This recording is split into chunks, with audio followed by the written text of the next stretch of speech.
जय हिंद दोस्तों, नमस्कार। स्वागत है आप सभी का आपके अपने YouTube channel Galaxy of education पर। आज के इस वीडियो में हम सभी क्लास 10th हिंदी के 20 बहुत ही महत्वपूर्ण क्वेश्चन को देखने वाले हैं और ये सभी क्वेश्चन आपके बोर्ड एग्जाम में आए हुए हैं और आपके लिए बहुत ही ज्यादा इंपॉर्टेंट है।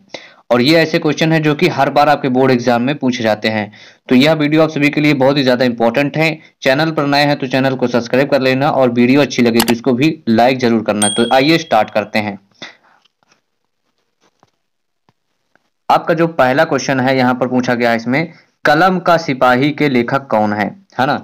कलम का सिपाही एक बहुत ही ज्यादा महत्वपूर्ण रचना है और इसमें बच्चे फंस जाते हैं। कलम का सिपाही के लेखक कौन है? आपका ऑप्शन नंबर 1 है Amrit Rai, Babu Gulab Rai, option number B, option number C है जैनेन्द्र कुमार तथा ऑप्शन नंबर डी है मुंशी प्रेमचंद। तो साथियों, जो कलम का सिपाही है ना, ये जो है इसके जो लेखक हैं वो तो हैं आप सभी के अमृत राय। कौन है? इसके लेखक हैं आपके अमृत राय। लेकिन यह क्या है? यह मुंशी प्रेमचंद जी के ऊपर लिखी गई जीवनी है। अगर आप सभी से पूछा जाए ऐसे कि कलम का सिपाही जीवनी किसके ऊपर लिखी गई है, तो वह लिखी गई है मुंशी प्रेमचंद जी के ऊपर। किसके ऊपर लिखी गई है? यह जीवनी लिखी गई है मुंशी प्रेमचंद जी के। इसके लेखक कौन है? तो लेखक हैं इसके अमृत राय जी। तो कलम का सिपाही बहुत ही ज्यादा मोस्ट इंपॉर्टेंट जो रचना है आप सभी के लिए, है ना। और ये आपके हर साल बोर्ड एग्जाम में आती है। तो इसके जो लेखक हैं वो अमृत राय जी हैं। किसके ऊपर लिखी गई है? तो मुंशी प्रेमचंद जी के ऊपर लिखी गई है। यह मुंशी प्रेमचंद जी की जीवनी है।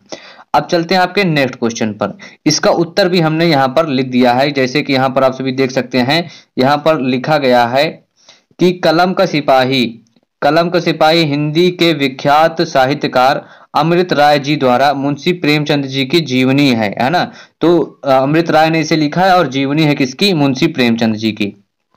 अब चलते हैं, आपका दूसरा क्वेश्चन है। इसमें आप सभी से पूछा गया है कि चिंतामणि किस विधा पर आधारित रचना है। जो चिंतामणि रचना है यह किस विधा पर आधारित है, यानी कि इसकी विधा पूछी गई है।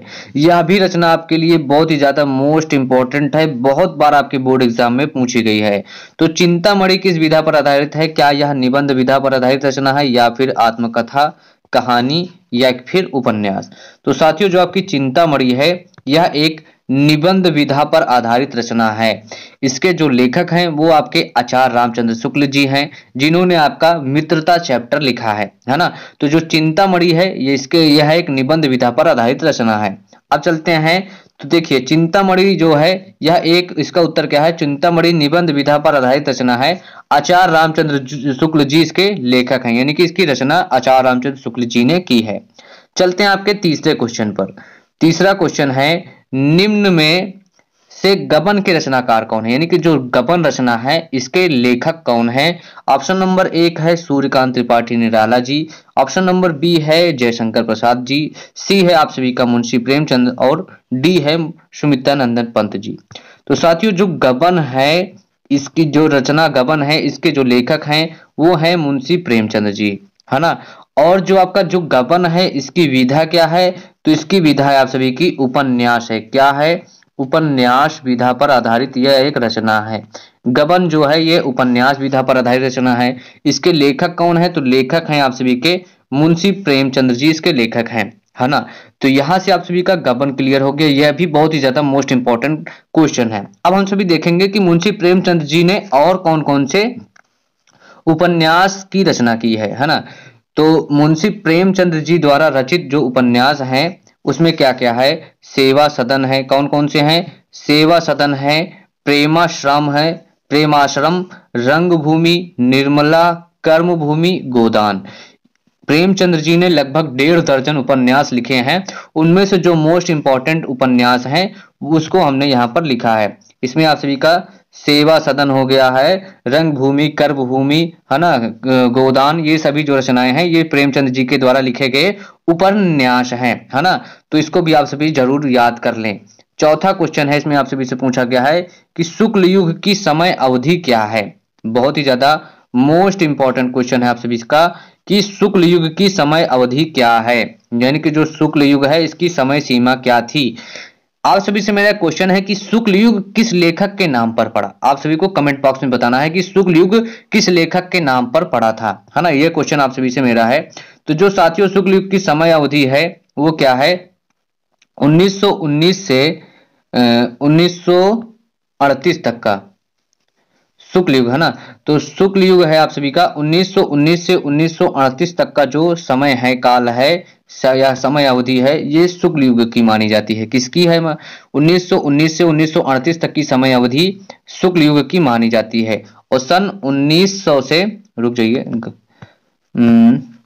सन 1900 से 1919 तक का जो समय काल है ये द्विवेदी युग का है। द्विवेदी युग के बाद का जो काल है यानी कि 1919 से 1938 तक ये शुक्ल युग का है। फिर क्या है कि 1938 से 1945 तक शुक्लोत्तर युग चला और 1945 के बाद अब तक जो है वो स्वतंत्रोत्तर युग चल रहा है। तो जो शुक्ल युग है इसकी जो समय सीमा है वो क्या है, 1919 से 1938 तक है। ये रिपीटेड क्वेश्चन है आपके लिए, बहुत ही ज्यादा मोस्ट इंपॉर्टेंट है। इसकी समय अवधि आप सभी को शुक्ल युग और शुक्लोत्तर युग की याद होनी चाहिए। शुक्लोत्तर युग की है 1938 से 1945 या 43 तक आप सभी को दे सकता है ना। स्वतंत्रोत्तर युग 1945 के बाद तक और शुक्ल युग 1919 से 1938 तक।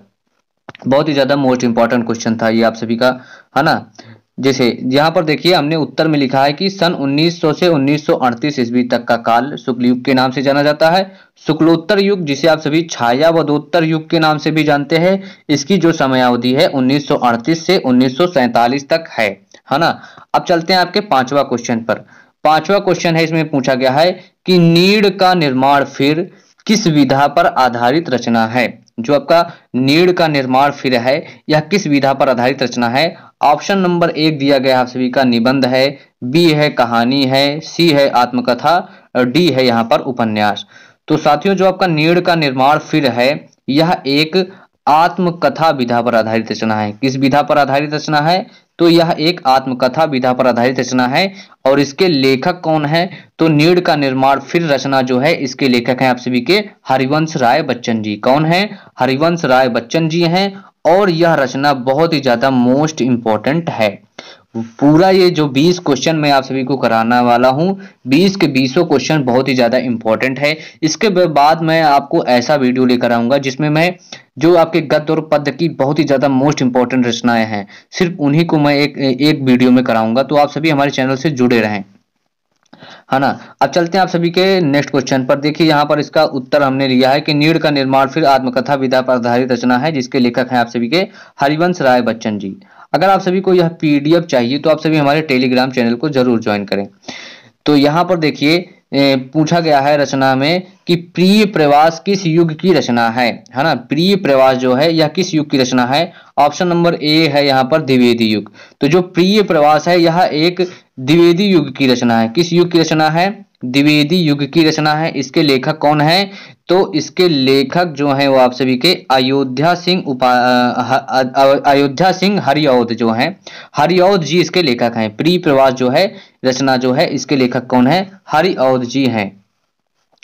प्रिय प्रवास देखिए यहाँ पर उत्तर हमने लिखा है कि प्रिय प्रवास द्विवेदी युग की रचना है जिसके लेखक अयोध्या सिंह हरिऔध हैं। और यह खड़ी बोली हिंदी का प्रथम महाकाव्य है। आपके लिए बहुत ही ज्यादा इंपॉर्टेंट क्वेश्चन है, यह क्वेश्चन भी बन सकता है आप सभी के लिए। यहाँ पर आप सभी स्टार लगा लीजिए कि खड़ी बोली हिंदी का प्रथम महाकाव्य कौन है, तो प्रिय प्रवास आप सभी का खड़ी बोली हिंदी का प्रथम महाकाव्य है। इसके लेखक कौन है, तो अयोध्या सिंह उपाध्याय हरिऔध जी इसके लेखक हैं। और यह खड़ी बोली हिंदी का प्रथम महाकाव्य है। अगर आपसे भी पूछा जाए कि खड़ी बोली हिंदी का प्रथम महाकाव्य कौन सी रचना है, तो प्रिय प्रवास है। इसके लेखक कौन है, अयोध्या सिंह उपाध्याय हरिऔध जी हैं। चलते हैं आप सभी का सातवां क्वेश्चन है। सातवें क्वेश्चन में पूछा गया है कि मधुशाला किसकी रचना है, यानी कि जो मधुशाला रचना है इसके लेखक कौन है, तो मधुशाला दोस्तों आप सभी के हरिवंश राय बच्चन जी की रचना है। किसकी है, हरिवंश राय बच्चन जी इसके लेखक हैं। और बहुत ही ज्यादा मोस्ट इंपॉर्टेंट रचना है। मधुशाला हो गया, मधुबाला हो गया, नीड़ का निर्माण फिर।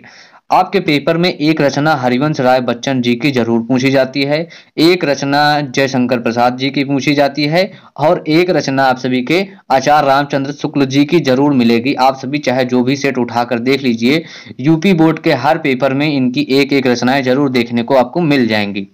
ये है हमारा एक्सपीरियंस। अब चलते हैं आपका 8वां क्वेश्चन देखते हैं। 8वां क्वेश्चन में पूछा गया है, भारत भारती किसकी रचना है? भारत भारती किसकी रचना है?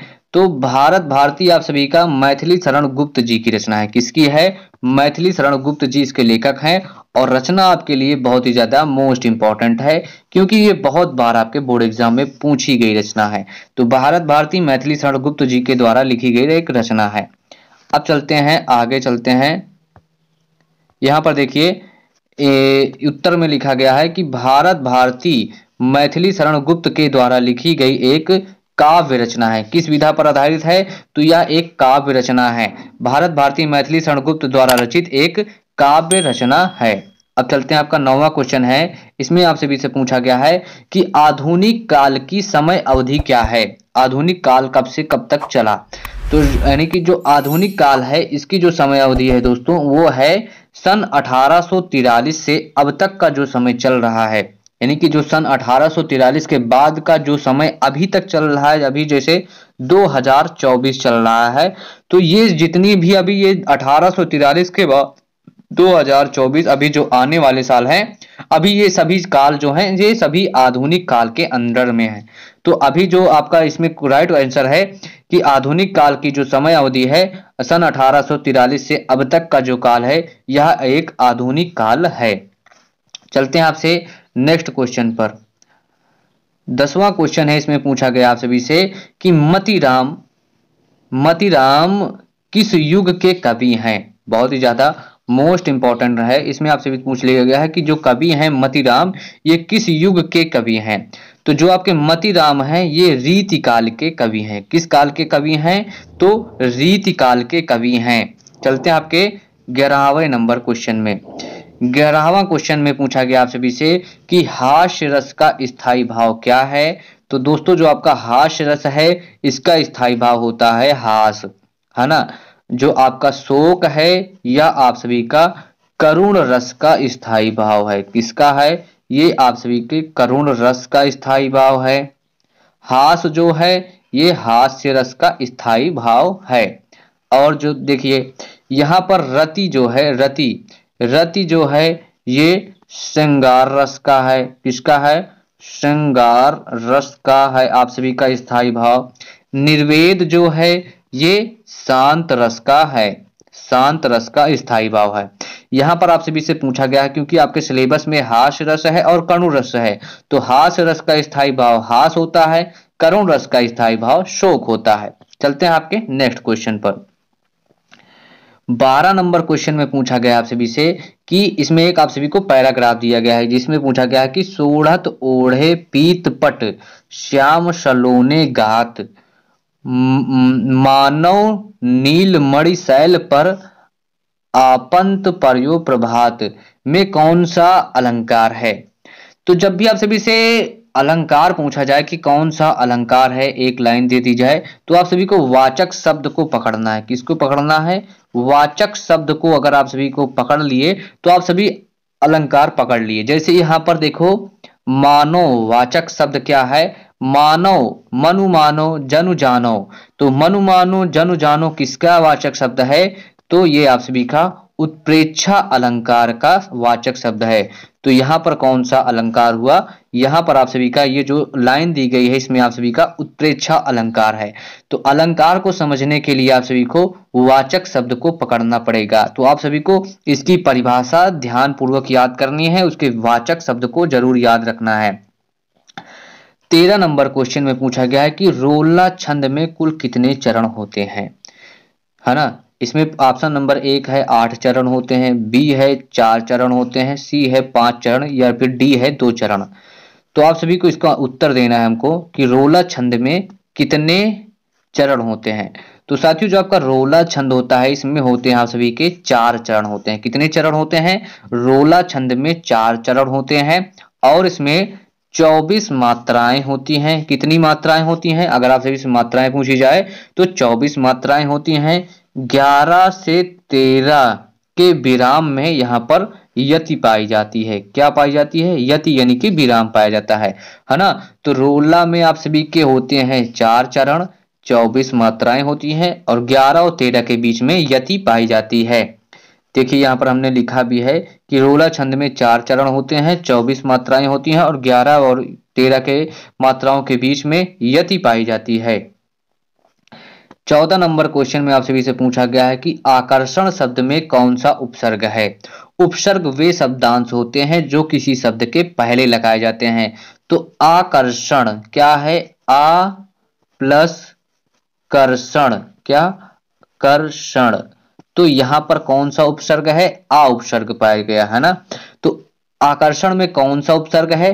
तो ऐसे शब्द जो किसी वाक्य के पहले लगाए जाते हैं वो उपसर्ग कहलाते हैं। तो यहां पर आ का प्रयोग किया गया है। तो यहां पर जो उपसर्ग है वो है आ। क्या है? आकर्षण में उपसर्ग आ है, बड़ा आ। चलते हैं आपके नेक्स्ट क्वेश्चन पर। पूछा गया है 15 नंबर क्वेश्चन, रचना के आधार पर वाक्य के कितने भेद होते हैं? यह एक नया क्वेश्चन है जो आपका नया सिलेबस इस बार जुड़ा है, उससे आप सभी से पूछा गया है कि रचना के आधार पर वाक्य के कितने भेद होते हैं। ऑप्शन नंबर ए है 4 भेद होते हैं, बी है 5 भेद, सी 3 भेद और डी है 8 भेद। अब चलिए इसका आंसर देखते हैं। जो आपका रचना के आधार पर वाक्य होता है इसके 3 भेद होते हैं। कौन कौन से होते हैं? एक तो होता है आप सभी का, रुकिए, एक होता है आप सभी का सरल वाक्य। कैसा होता है? सरल वाक्य हो गया है ना। एक हो गया आप सभी का संयुक्त वाक्य। कैसा हो गया?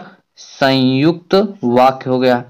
और जो तीसरा होगा आप सभी का, तीसरा जो होगा वो होगा आप सभी का मिश्रित वाक्य। कैसा होगा?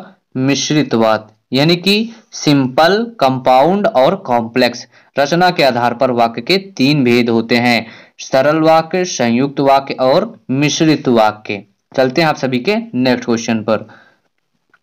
16 नंबर क्वेश्चन है, इसमें आप सभी से पूछा गया है कि दशआनन में कौन सा समास है। यह क्वेश्चन पूछा गया है, संख्यावाचक है। तो दशानन का जो समास विग्रह होगा वो कैसा होगा कि 10 है आनन जिसके, अर्थात दशानन यानी कि 10 है आनंद जिसके, अर्थात रावण। यहां पर देखिए तीसरा पद प्रधान है और जहां पर तीसरा पद प्रधान होता है वहां पर आप सभी को लगाना है कौन सा? बहुब्रीहि समास। कैसा? बहुब्रीहि समास होगा, यानी कि जहां पर तीसरा पद प्रधान होता है वहां पर बहुब्रीहि समास होता है। और यदि यहां पर ऑप्शन में बहुब्रीहि समास न देकर अगर द्विगु समास दिया होता तो आप सभी द्विगु समास में लगाते, क्योंकि यहां पर बहुब्रीहि दिया गया है इसीलिए यहां पर बहुब्रीहि समास होगा। चलते हैं आप सभी के नेक्स्ट क्वेश्चन पर। 17 नंबर क्वेश्चन है, इसमें पूछा गया है कि आंसू का तत्सम रूप क्या होता है। आंसू का तत्सम रूप क्या होता है? तो आंसू जो है इसका तत्सम रूप होता है आप सभी का अश्रु होता है। क्या होता है? अश्रु होता है। चलते हैं आप सभी के 18 नंबर क्वेश्चन पर। यहां पर पूछा गया है कि कृतवाच में किसकी प्रधानता होती है। यह भी नया क्वेश्चन है। तो कृतवाच जो कृतवाचक है यानी कि कृत यानी कि कर्ता है ना, कृत माने कर्ता, तो जो भी कर्ता प्रधान होता है इसका, कृतवाच में कौन सा प्रधान होता है? जैसे कर्मवाच जो होगा उसमें कर्म की प्रधानता होती है, भाववाच जो होता है उसमें भाव की प्रधानता होती है, और जो कृतवाच होता है उसमें कर्ता की प्रधानता होती है। किसकी? कर्ता। यहां पर आप सभी का ऑप्शन नंबर ए सही होगा, जो कर्ता होता है वह प्रधान होता है। कृतवाच में कर्ता की प्रधानता होती है, भाववाच में भाव की प्रधानता होती है और कर्मवाच में कर्म की प्रधानता पाई जाती है। चलते हैं आप सभी के 19 नंबर क्वेश्चन में। इसमें आप सभी से पूछा गया है कि ताभ्या शब्द में वचन और विभक्ति क्या है। जो आप सभी का शब्द है ताभ्या, इसमें वचन और विभक्ति क्या है? षष्ठी विभक्ति एक वचन है या फिर षष्ठी विभक्ति बहुवचन है, सप्तमी विभक्ति दो वचन है या फिर चतुर्थी विभक्ति बहुवचन है। तो साथियों जो आपका ताभ्या है ये आप सभी का चतुर्थी विभक्ति बहुवचन का शब्द है, और ये चतुर्थी विभक्ति बहुवचन के साथ साथ पंचमी विभक्ति पंचमी विभक्ति बहुवचन का भी शब्द है। चूंकि यहाँ पर चतुर्थी विभक्ति बहुवचन है तो यही आप सभी का राइट आंसर है। जो ताभ्या है ये पंचमी विभक्ति बहुवचन का भी है और चतुर्थी विभक्ति बहुवचन का भी शब्द है। तो आपके लिए बहुत ही ज्यादा मोस्ट इंपॉर्टेंट है क्योंकि ये आप सभी के लिए रिपीटेड क्वेश्चन है। चलते हैं आप सभी का 20 नंबर क्वेश्चन है। इसमें से पूछा गया है कि निम्नलिखित में सर्वनाम क्या है। पहला दिया गया है मनुष्य, दूसरा दिया गया है बचपन, अब चलते हैं तीसरा दिया गया है आप सभी से वह, और डी दिया गया है इनमें से कोई नहीं। तो वह यानी कि सर्वनाम, सर्वनाम आप सभी को हिंदी में पहचानने में दिक्कत हो सकती है, लेकिन आप सभी से अगर पूछा जाए कि प्रोनाउन, प्रोनाउन क्या होते हैं तो आप सभी जानते हैं ही, सी, इट वगैरह जो हैं ये सभी आप सभी के सर्वनाम में आते हैं। तो सर्वनाम क्या हो गया, तो निम्नलिखित में सर्वनाम क्या है, तो यहाँ पर आप सभी का देखिए ऑप्शन नंबर सी दिया गया है। क्या दिया गया है, वाह, क्या दिया गया है, वाह। तो वह जो है यह एक सर्वनाम है। तो साथियों ये थे आप सभी के 20 बहुत ही ज्यादा मोस्ट इंपॉर्टेंट क्वेश्चन जो कि आपके बोर्ड एग्जाम में जरूर इनमें से देखने को मिलेंगे। यह जो वीडियो है इस वीडियो में से आप सभी को बोर्ड एग्जाम 2024 में क्वेश्चन देखने को जरूर मिलेंगे। अगर ना मिले तो आप सभी हमारे चैनल पर कमेंट करके जाना, हम वीडियो को डिलीट कर देंगे। इतना तक है। अगर आप सभी हमारे चैनल पर नए हैं तो इस चैनल को सब्सक्राइब जरूर करें। यहाँ पर आप सभी को जल्द ही बहुत ही ज्यादा रिपीटेड जो क्वेश्चन है उसकी वीडियो आप सभी को मिलने वाली है। और अगर वीडियो अच्छी लगी हो तो वीडियो को लाइक करें और अपने सभी दोस्तों के साथ इस वीडियो को शेयर करें। यह वीडियो जितना ज्यादा इस वीडियो में व्यूज आएगा अगली वीडियो उतनी ही ज्यादा खतरनाक बनाने वाले हैं हम। तो मिलते हैं आप सभी से नेक्स्ट वीडियो।